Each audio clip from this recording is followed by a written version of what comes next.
à khoe bùa ta tay em thuật nè tay em mình thuật ở bùa này em thuật miên hiền ta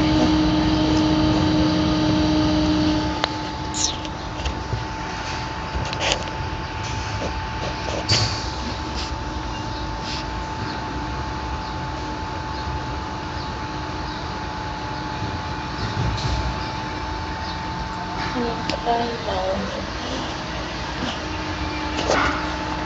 là mình lên coi nhẹ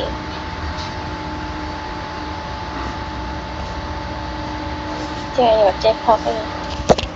chơi là nhanh